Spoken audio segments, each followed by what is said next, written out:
आज के तारीखी सम्मेलन में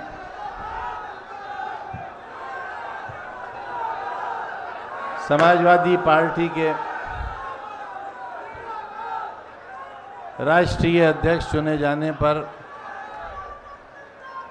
मैं अपनी तरफ से प्रतिनिधियों की तरफ से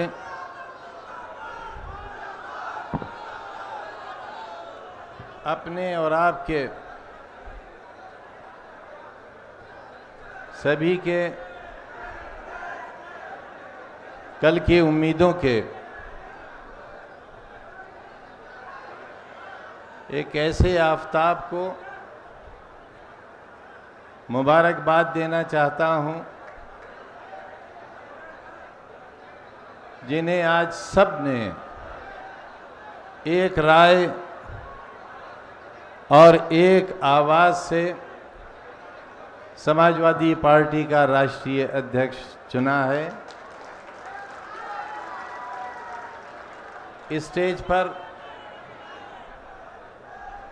सभी नेता साहिबान इस बात के गवाह होंगे और ख़ास तौर से वो सभी लोग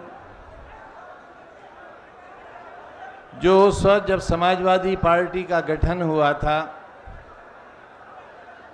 बेगम हजरत महल पार्क में, और हमने ही उस दिन पार्टी का संविधान पेश किया था। मुझे ये सौभाग्य हासिल है कि समाजवादी पार्टी के पहले कौमी सदर रफ़ीकुल मुल्क मुलायम सिंह यादव जी का नाम पेश कराने और उनके अध्यक्ष होने की मंजूरी का ऐलान करने का भी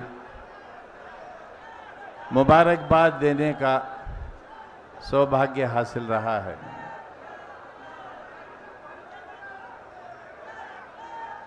समाजवादी लड़ाई की शुरुआत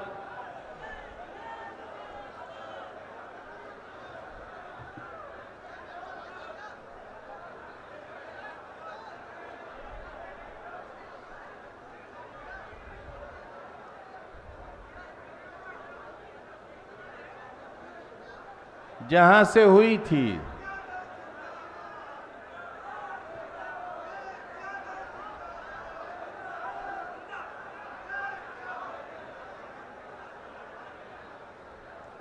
मैं अपने इन नौजवानों से कहूंगा कि आप जितनी तादाद में हैं इससे कहीं ज्यादा लोग बहुत खामोशी से बैठे हैं। आप उनका अधिकार छीनने का हक नहीं रखते, ये गलत बात है। आप कुछ लोग इन सब लोगों के साथ बेईमानी नहीं कर सकते। नहीं, आप आगे खड़े हैं इसका ये मतलब नहीं है कि पीछे बैठे हुए लोगों का आप अधिकार छीन लें ना, गलत बात, बिल्कुल गलत बात। इसलिए मैं आपसे एक बहुत पुरानी बात से शुरुआत करता हूं जहां से समाजवादी इतिहास का पहला पन्ना लिखा गया था। ये बहुत तकलीफ के दिन थे। समाजवादी आंदोलन समाप्त हो चुका था और समाजवादियों का नाम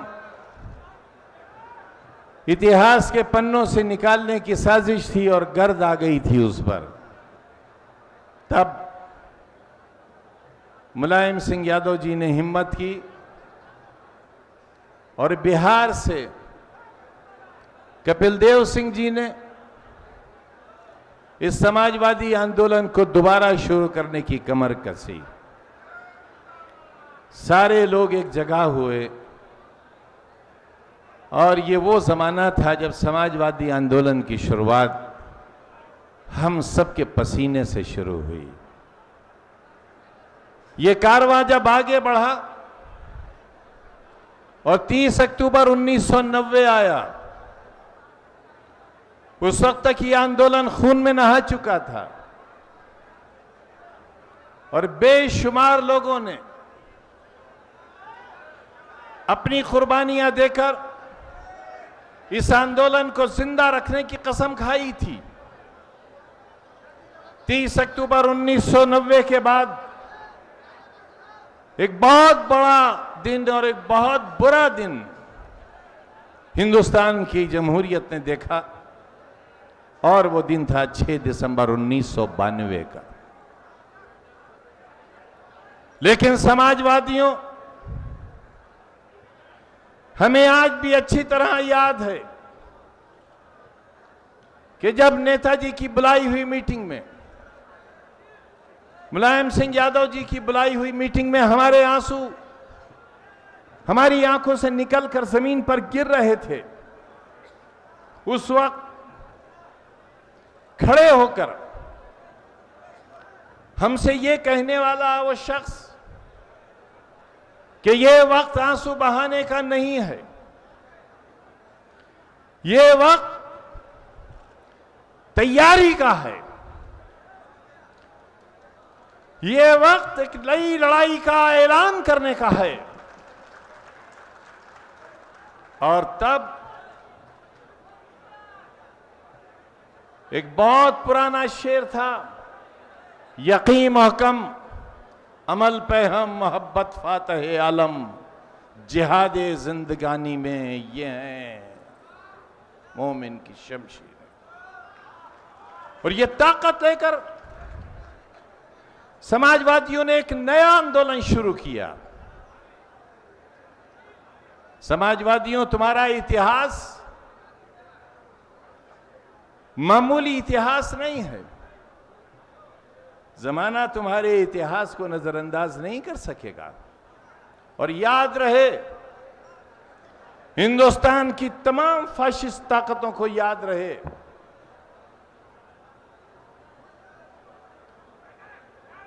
कि जब तक भारत के पास संविधान है,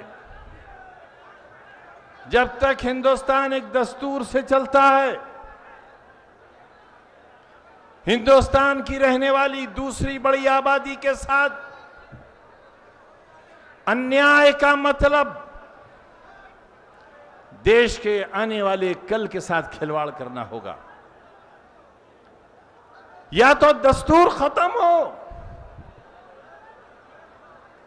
या तो अधिकार खत्म हो, वरना जब तक दस्तूर है, जब तक संविधान है, इसको मनवाने वाले लोगों का ये मंच जिंदा है और जिंदगी की आखिरी सांस तक संविधान की रखवाली के लिए ये मंच लड़ाई लड़ता रहेगा।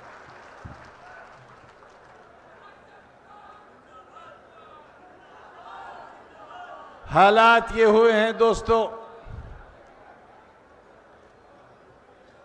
कि वायदा किया था देश के बादशाह ने लाखों नौजवानों को नौकरी देने का, वायदा किया था घर पर 25 लाख से 30 लाख रुपया तक पहुंचाने का। कहां गए वो वादे? लोग नौकरी मांगते हैं तो जवाब मिलता है रुक जाओ, हम तुम्हें नौकरी देंगे। मेरी बात गौर से सुनना, आप तुम नौकरी मांगते हो, बादशाह इनकार नहीं करता, क्योंकि बादशाह बादशाह होता है। और ये बात मैं बहुत बार कह चुका हूं, बादशाह झूठा नहीं होता, और झूठा हो तो बादशाह नहीं होता।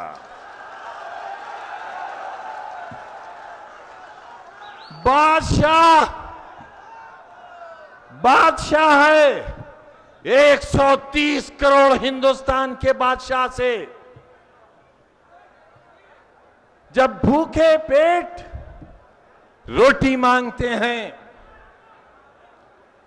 जब रोती हुई मांओं के आंसू अपने बच्चों की जिंदगी मांगते हैं, गोरखपुर की महिलाएं अपने मासूमों की लाशों को हाथ में लेकर उनकी लाशों का हिसाब मांगते हैं, तब देश का बादशाह कहता है कि रुक जाओ, रुक जाओ, इन मासूमों का हिसाब मत मांगो, पहले मुझे गुजरात में तेजाब में कुछ मासूम बच्चों को गलाने दो। और पूरा हिंदुस्तान सहम सा जाता है, खामोश हो जाता है। तुम नौकरी मांगते हो तो बादशाह नौकरी देने से इनकार नहीं करता, बल्कि बादशाह यह कहता है कि पहले देश की दूसरी बड़ी आबादी जो तुम्हारा अनाज खा जाती है, पहले उससे निपट लेने दो, मुसलमानों से निपट लेने दो, तब तुम्हारी भलाई का रास्ता सोचेंगे। हर सवाल का जवाब, हर समस्या का हल, हर दर्द की दवा, हर जख्म का मरहम आरएसएस और भारतीय जनता पार्टी के पास मुसलमान, मुसलमान और बस मुसलमान है। बहस छेड़ी गई, कौन हमारा पूर्वज है और कौन हमारा पूर्वज नहीं है। हिंदुस्तान के सबसे बड़े राज्य जो दूसरा हिंदुस्तान है, छोटे बादशाह ने कहा कि मुगल हमारे पूर्वज नहीं हैं, हमारे पूर्वज भी नहीं हैं, हमारे पूर्वज मुगल नहीं हैं। योगी जी, आपसे किसने कह दिया कि हमारे पूर्वज मुगल हैं? योगी जी, इतिहास पढ़ो, आरएसएस का किताबचा मत पढ़ो, इतिहास पढ़ो। इतिहास वही पढ़ेगा जो इतिहास को पढ़ना जानता हो, जिसके पास इतिहास पढ़ने की आंखें हो। इतिहास पढ़ो योगी जी, इतिहास पढ़ो। मुगल खुद नहीं आए थे, नहीं आए थे मुगल खुद। मुगलों को कौन लाया था, ये इतिहास पढ़ो।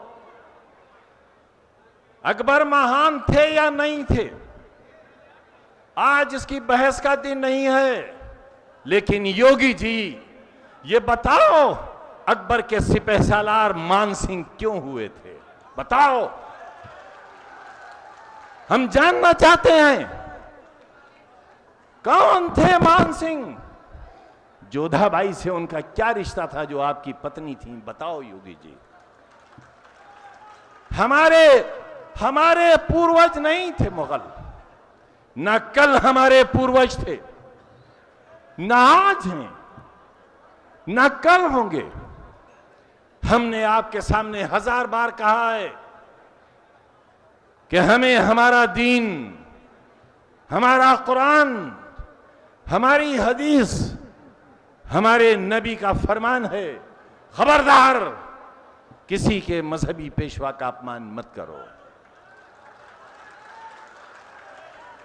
और क्यों? इसलिए कि तुम्हारी किताब जो तुम्हारी रूह है,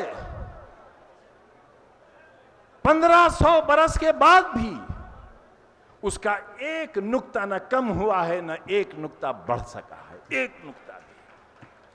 वो किताब, वो आसमान की किताब तुमको हिदायत देती है, तुम्हें इत्तला देती है, तुम्हें जानकारी देती है, तुम पर पाबंदी आयत करती है और तुम्हें बताती है कि 1,20,000 पैगंबर इस जमीन पर हमने भेजे। अल्लाह ने ये आए उसका पैगाम लेकर, लेकिन तुम्हारी इस किताब में सिर्फ चंद का जिक्र है। ये तुम्हारे नबी हुए। मैं आपसे जानना चाहता हूं, 1,20,000 वो पैगंबर और वो नबी कौन थे? लिहाजा बहस हुई इस पर उलमा के बीच, और उलमा ने यह तय किया कि दुनिया में जो महापुरुष पैदा हुए उनके बारे में इसलिए कुछ न कहो क्योंकि हो सकता है वो अपने ज़माने के पैगंबर रहे हों, अल्लाह के दूत रहे हों, इसलिए उनकी शान में गुस्ताखी मत करो। योगी जी, मुगल हमारे आदर्श नहीं हैं, हमारे आदर्श राम हैं, हमारे आदर्श कृष्ण जी भी हैं।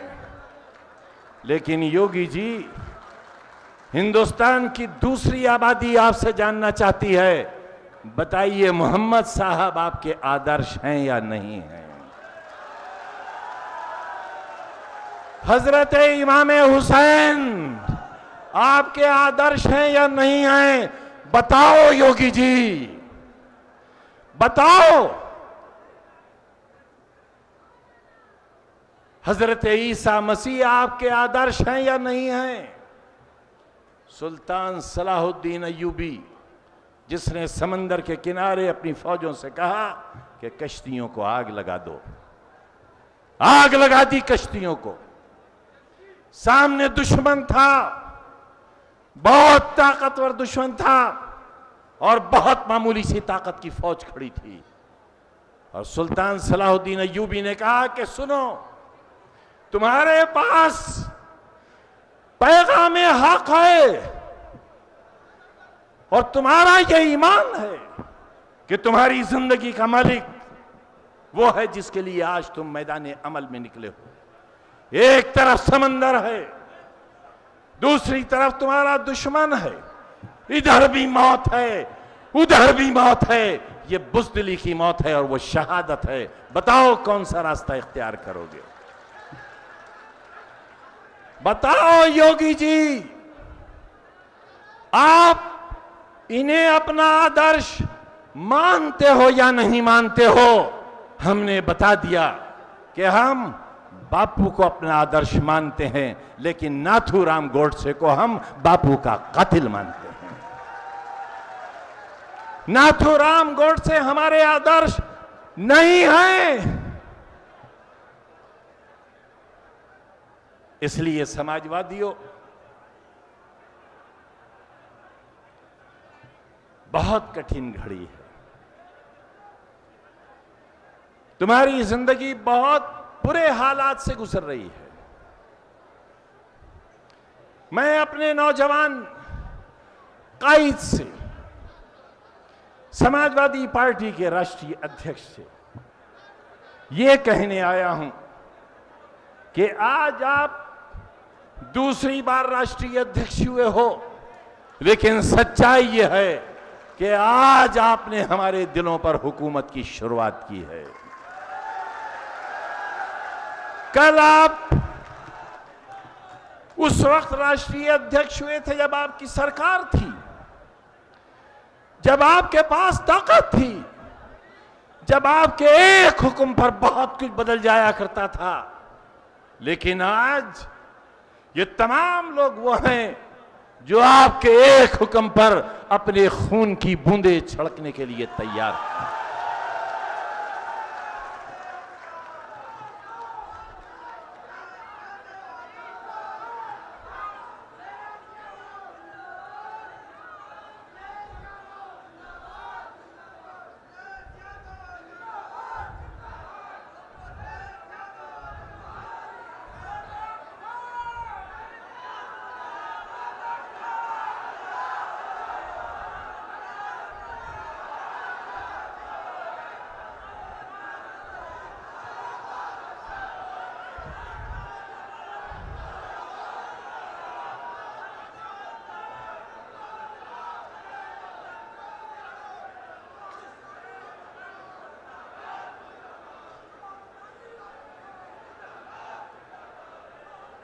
कभी किसी को मुकम्मल जहां नहीं मिलता, कभी किसी को मुकम्मल जहां नहीं मिलता, कभी जमीन तो कभी आसमान नहीं मिलता ना।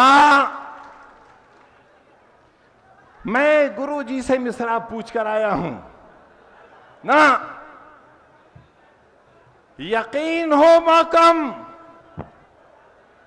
नौजवानों, ये बदला हुआ शेर अपनी जिंदगियों में उतार कर लेकर जाना। यकीन हो महकम और अमल पे हम, यकीन हो महकम और अमल पे हम। जमीन भी मिलती है और आसमां भी मिलता है। यकीन हो महकम और अमल पे हम, जमीन भी मिलती है और आसमां भी मिलता है। बादशाह हनीप्रीत राम रहीम को नरक में ले गई और आपकी मनी प्रीत देश को नरक में ले गई। वाह बादशाह वाह, देश के 2-3 लोगों से देश लुटवा दिया तुमने। मासूमों के मुंह से रोटी का निवाला छीन लिया तुमने। करोड़ों नौजवानों को नौकरियों का दिलासा देकर उनसे नौकरियों की आस छीन ली तुमने। और जब देश में कोई सवाल उठा, मुसलमानों का नाम ले दिया तुमने। हिंदुओं और मुसलमानों, आओ एक नई जिंदगी की शुरुआत करें। और कैसे होती है वो शुरुआत? मैं अपने आप को कहता हूं कि I am the most hated person of India. मुझे यह मालूम है कि मुझसे बहुत नफरत करने वाले लोग रहते हैं। मुझे देशद्रोही कहते हैं, गद्दार कहते हैं, भारत मां को डायन कहने वाला कहते हैं। मेरे सर की कीमत लगाते हैं, मेरी जबान की कीमत लगाते हैं। और मैं मासूम बेटियों को पढ़ाता हूं, बच्चों को पढ़ाता हूं। मैं स्कूल बनाता हूं गरीबों के लिए, मजदूरों के लिए। उनसे फीस नहीं लेता। सीबीएसई बोर्ड के स्कूल में 20 रुपया फीस लेता। मैं एक विश्वविद्यालय चलाता हूं कमजोरों के लिए, गरीबों के लिए। और दिन रात ये सुनता हूं कि देशद्रोही है, गद्दार है। और देखो, वही शख्स जिससे न जाने कितने लोग उसके नाम से, उसके काम से नफरत करते हैं। मेरा मकान यहां बैठे हुए तमाम लोगों ने देखा है। मेरे मकान के पास एक बहुत बड़ा पार्क है और उसका बहुत शानदार दरवाजा है। मीडिया के लोग जब मुझसे बात करने आते हैं तो उस दरवाजे पर रुककर मेरे घर की घंटी बजाने के लिए बेल देखना चाहते हैं। और जब उन्हें दरवाजे पर बेल नजर नहीं आती तो मेरे मोहल्ले के लोगों से पूछते हैं कि खान साहब के इस महल की घंटी कहां से बजती है। तो बताते हैं कि नहीं, ये उनका महल नहीं है, ये तो पार्क है। उनका घर तो और अंदर गली में जाकर आता है। मैं वहां रहता हूं। मैं चाहता हूं कि मेरा मुकाम महल ना हो, आलीशान आरामगाह ना हो। मेरा मुकाम एक रिक्शा चलाने वाले के टूटे हुए दिल के अंदर हो। मेरी याद एक नस्ल से लेकर दूसरे नस्ल के कारवां तक अखिलेश यादव जी के दिल के अंदर हो। और अगर हम ये जगह हासिल नहीं कर सके तो हमारी 5 दहाइयों की मेहनत बेकार चली गई। दोस्तों, क्यों कही है ये बात आपसे? इसलिए कही है कि राष्ट्रीय अध्यक्ष जी ने हमारे रहने के लिए 5 सितारा होटल में बहुत से कमरे रखे थे, बहुत से कमरे। लेकिन सुंदरलाल इंटर कॉलेज में जो मेरे गुरु थे, जिनका नाम रहमत अली नहीं है, जिनका नाम मोहम्मद यूनुस नहीं है। मेरे गुरु का नाम गजेंद्र शर्मा जी है और वो हिंदुओं के मोहल्ले में रहते हैं जहां कोई मुसलमान नहीं रहता। ये मोस्ट हेटेड पर्सन जिसका सर उतारना चाहती है आरएसएस, जबान काटना चाहती है, इनाम रखती है, वो गुजरी रात एलानिया अपने गुरु के घर में ठहरा था, हिंदू के घर में, हिंदुओं के मोहल्ले में, और मुझे अपनी जान का कोई खतरा और कोई डर नहीं था। ये है हिंदुस्तान, ये है मेरा भारत महान। वो भारत महान नहीं है जिसमें ट्रेन से उतार कर लोगों के पेट चाक कर दिए जाएं और उसके अंदर खाना तलाश कर दिया जाए। वो भारत महान नहीं है। इसलिए साथियों,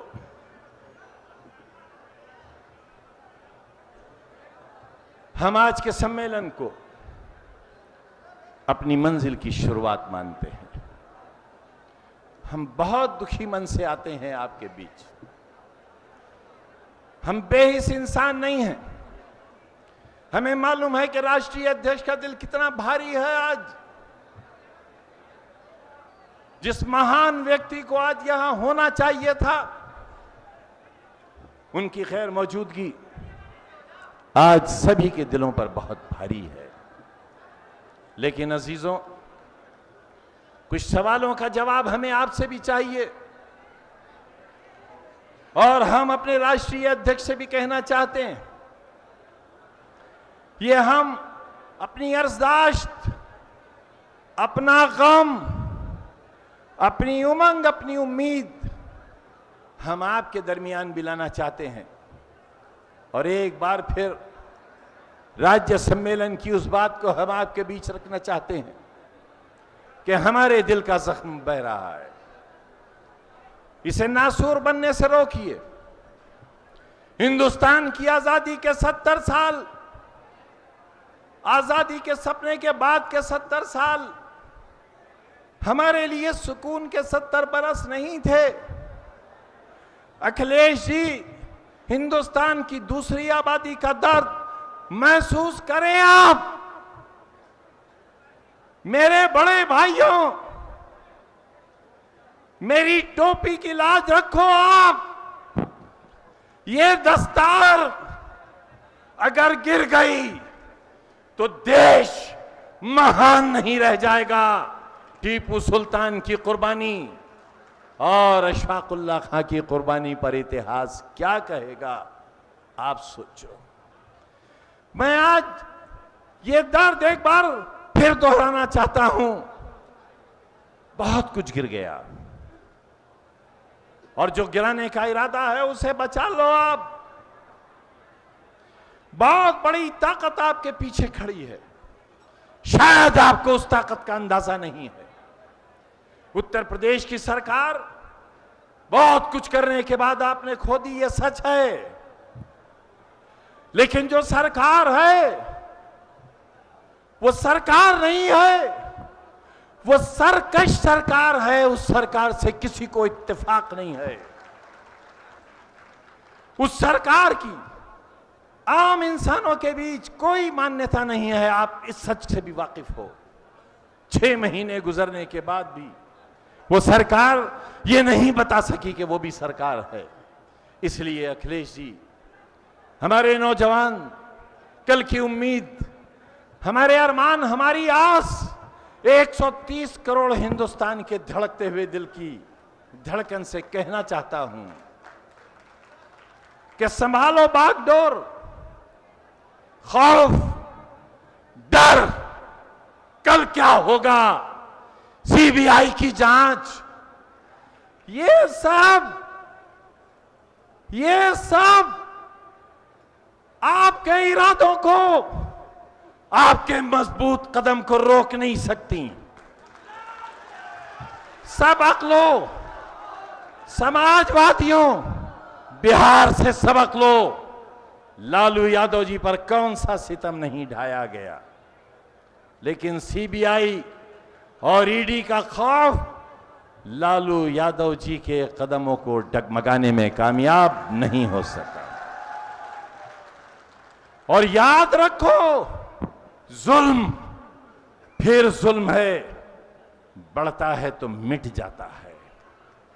जुल्म की इंतहा है, जुल्म की इंतहा है। जुल्म किसके साथ होने वाला है? आपके साथ नहीं, इस स्टेज पर बैठे हुए बहुत से लोगों के साथ नहीं, ये जुल्म हम पर होने वाला है। और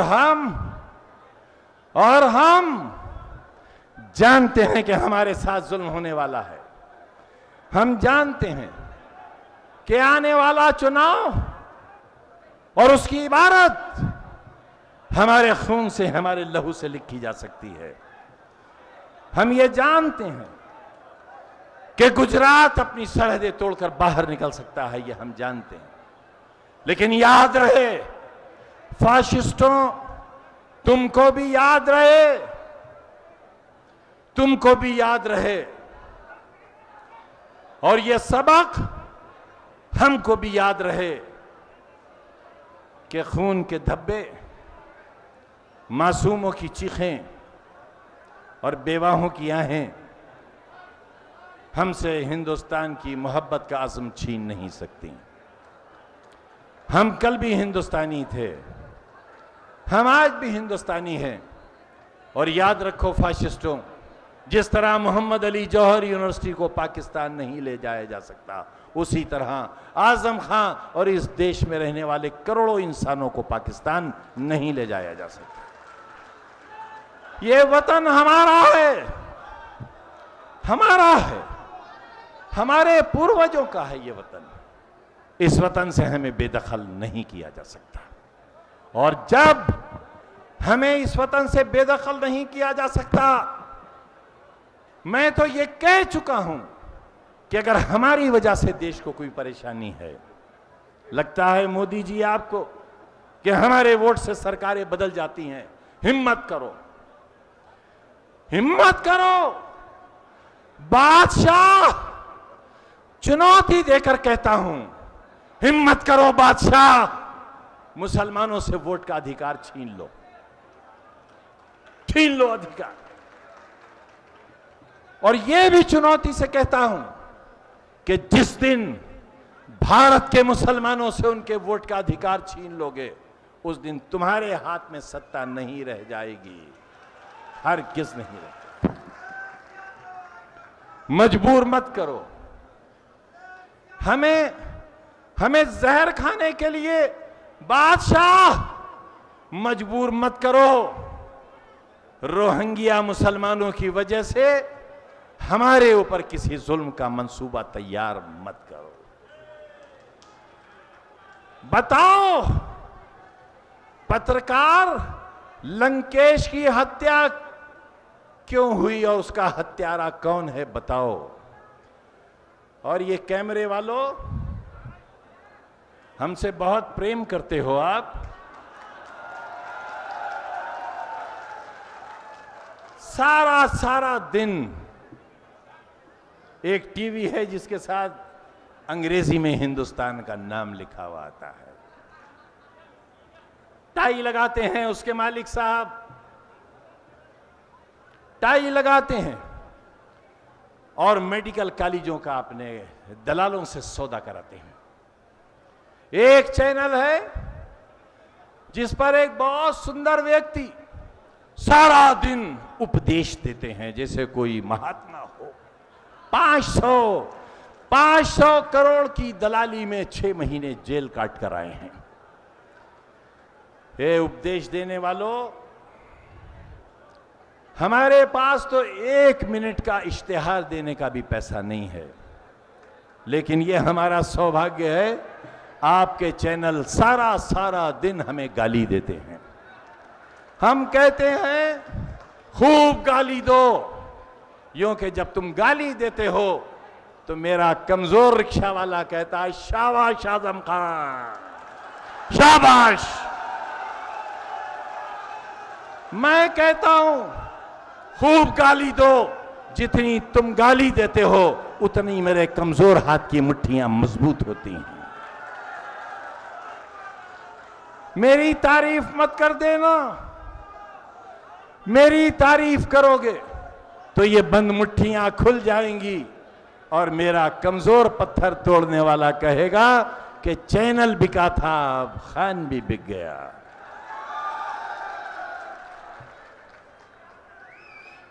इसलिए ताकत बनो नौजवानों, बुजुर्गों, ताकत बनो, समाजवादी इतिहास की ताकत बनो, आने वाले समाजवादी कल की ताकत बनो। अपने गुजरे हुए कल से सबक हासिल करो, याद करो। फ्रिज से गोश्त निकालकर यह तय कर दिया गया कि यह गोश्त किस जानवर का है और फिर बेगुनाह की जान ले ली गई। देश के चलाने वालों बताओ किस गुनाह की सजा है यह हमारी? लोग तो न जाने क्या क्या सौदा कर लेते हैं। लोग हमारे कातिल के साथ, गुजरात के कातिल के साथ खाना खाते हैं, चाय पीते हैं, हमारे कातिल के साथ अपनी महफिलों की शान बढ़ाते हैं। राष्ट्रीय अध्यक्ष जी, ये हमारा कलेजा है कि मसीहा भी हमारा और कातिल भी हमारा। हम आपसे कहने आए हैं, इस मुसलमान का सब्र, मुसलमान की बर्दाश्त और आपके लिए, आपके वालिद मोहतरम के लिए मुसलमानों की मोहब्बत की इंतहा क्या है, बावजूद इसके कि मसीहा भी आप और नेता भी आप। हम सिर्फ आपसे ये उम्मीद करते हैं और आपसे उम्मीद ही नहीं करते हैं, आपसे यह अहद चाहते हैं कि कोई हालात हो, ईडी का डर, सीबीआई का खौफ, या तक कि खुदा न करे आपकी जान तक लेने का अगर मंसूबा हो तो अखिलेश जी आपके कदमों में लग़्ज़िश नहीं आना चाहिए। कोई हो या न हो, याद रखना आप कि वो कोई आपके काम नहीं आएगा, वो कोई आपके काम नहीं आएगा जो सीबीआई से डर गया, जो ईडी से डर गया, जो पुलिस से डर गया, जो अपने भविष्य से डर गया, वो आपके काम नहीं आएगा। काम आपका एक पसीना और खुदा न करे आपके लहू की एक बूंद लाखों मुसलमानों के लहू और उनकी मौत का कारण बन जाएगी।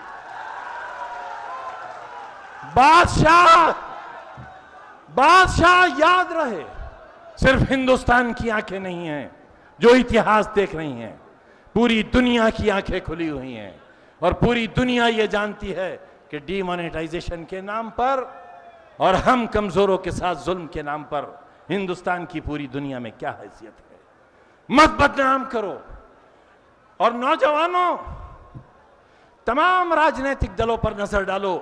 आज देश की गद्दी उसके पास है जिसके पास कभी गुजरात की गद्दी होती थी। अरे आओ तय करो, हिंदुस्तान का दिल गुजरात नहीं है, हिंदुस्तान का दिल उत्तर प्रदेश है। उसके हाथों में देश ले जाओ जिसके पास उत्तर प्रदेश की गद्दी थी, हिंदुस्तान उसके हाथों में सौंपने की तैयारी करो। हीन भावना छोड़ो, ऐसा से कमतरी का लबादा अपने कांधों से उतार कर फेंको और यकीन दिलाओ और यकीन हासिल करो कि आप पर कभी ये उंगली न उठे कि किसी फाशिस्ट के साथ आपने समझौता कर लिया। कोई फाशिस्ट, कोई जालिम, कोई हमारा कातिल आपकी चौखट से होकर गुजर गया, बस ये यकीन हो जाए, हम अपने मालिक की कसम खाकर कहते हैं, आपका पसीना हमारा खून और आपका मुस्तकबिल हिंदुस्तान की खुशहाली। मैं फिर कहना चाहता हूं, हम बहादुर शाह जफर की नस्ल हैं, वो हैं हमारे पूर्वज। 2 गज जमीन भी मिल न सकी कुएं यार में, हम वो हैं। हम सुल्तान टीपू की नस्ल कहलाए जा सकते हैं, जिसने अपने मासूम बच्चे अंग्रेजों के पास गिरवी रख दिए थे। हमसे हमारी गैरत का सवाल मत करो। अगर कोई सवाल हमसे करना है तो अखिलेश जी आप करो। अगर आप ये समझते हो कि हम आपकी राजनीति के लिए नुकसानदेह हैं, तो हम कसम खाकर कहते हैं, आप अभी कहो, हम हमेशा के लिए इस पिंडाल से चले जाएंगे, हमेशा।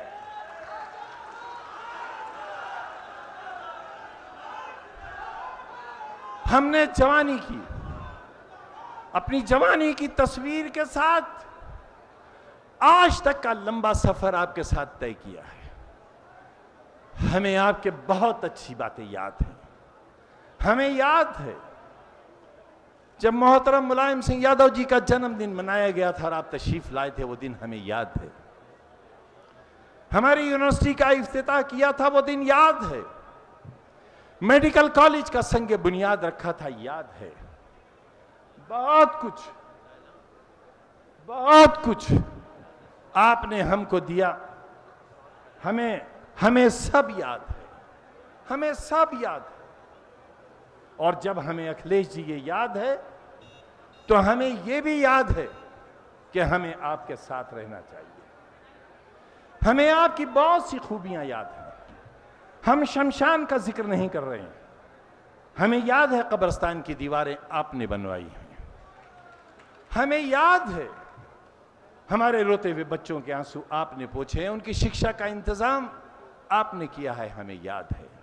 और जब हमें ये याद है, तो हम उन यादों के सहारे आपसे कहना चाहते हैं कि कोई आपसे कुछ कहे, कोई आपको किसी राजनीतिक दल के बारे में मुसलमानों की गलत इत्तला दे, आप उन पर यकीन मत करना। आप इलेक्शन कमीशन के आंकड़े मंगा लेना और फिर यह तय करना मुसलमान आपके साथ है या मुसलमान किसी और के साथ है। मुसलमान आपके साथ एक तारीखी हकीकत की बुनियाद पर है, और इसलिए है कि 30 अक्टूबर 1990 से लेकर 5 अक्टूबर 2017 तक का एक सफर आपके साथ का है। लिहाजा ये कमजोर लोग कल भी आपके साथ थे, आज भी आपके साथ हैं, और ये आवाज जब तक दिल से निकलती है, ये आवाज आपके साथ है, ये आवाज हक के साथ है। आप हक के रास्ते पर हो, इसलिए हक पर चलने वाले लोग भी आपके साथ हैं। मैं इसी के साथ एक बार फिर आपको राष्ट्रीय अध्यक्ष चुने जाने के लिए दिल से मुबारकबाद देता हूं। बहुत सी गलतफहमियां थी हमारे बारे में कि हम आपको अध्यक्ष नहीं चाहते हैं। ये आपसे जिसने भी कहा, उसने अपनी मां की कोख के साथ नाइंसाफी की। वो धोखेबाज है, वो आपका नहीं है। जो हमें आपसे दूर करना चाहता है, वो आपका नहीं है। जो हमारे बारे में आपके कानों में कुछ कहता है, वो आपका नहीं है। आपको सिर्फ याद ये रहना चाहिए कि हमारे खून की छींटे कल से लेकर, जैसे मैंने कहा था कि हमने अपनी अगली नस्ल तक आपके हवाले कर दी है। हमारा कल भी आपके साथ था, हमारा आज भी आपके साथ है, और हम कश्तियां बदलने वाले लोग नहीं हैं। आस्तीनों में सांप रखकर अपने साथ चलने वाले लोग नहीं हैं। बहुत बहुत शुक्रिया।